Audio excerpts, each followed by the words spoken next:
Hello aspirants and welcome back to GK Insights, and today we are going to discuss about the next topic, that is French in India.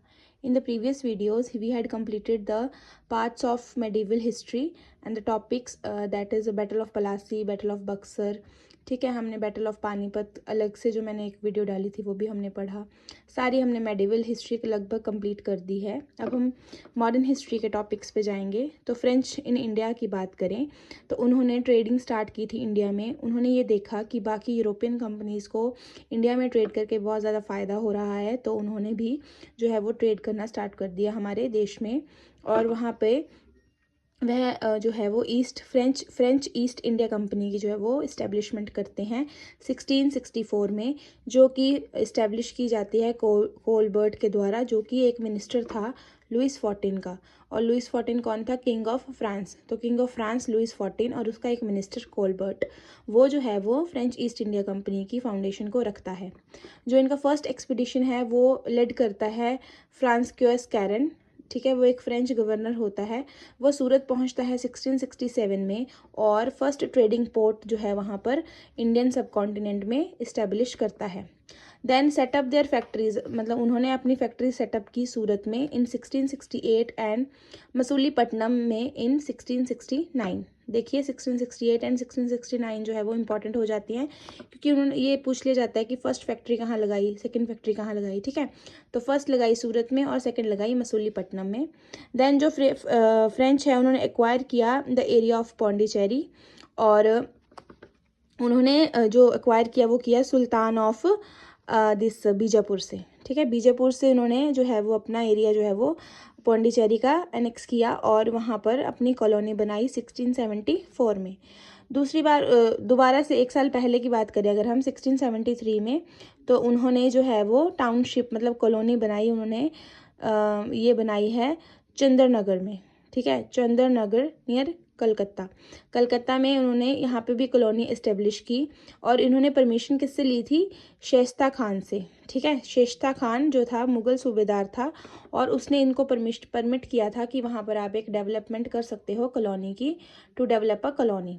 Then they got Mahe. ठीक है, दे got माहे इन 1725 and Karaikal इन 1739।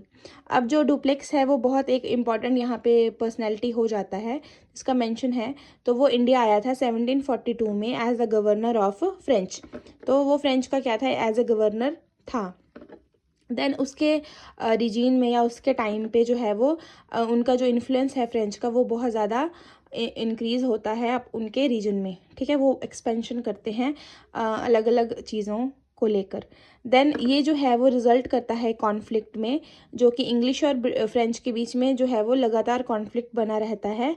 और इनको जो है वो supremacy जो है वो इंडिया में इस्टेब्लिश करनी थी। तो इस वजह से जो है ये सीरीज़ ऑफ वॉर जो है वो रिजल्ट होता है। यहाँ पर जो है वो बहुत ज़्यादा वॉर जो है वो लड़ी जाती है, जिनको कि कर्नाटिक वॉर्स कहा जाता है। ठीक है, तो 1 2 3 करके हम जैसे first Carnatic war, second Carnatic war and third Carnatic war हम बारी बारी से पढ़ेंगे।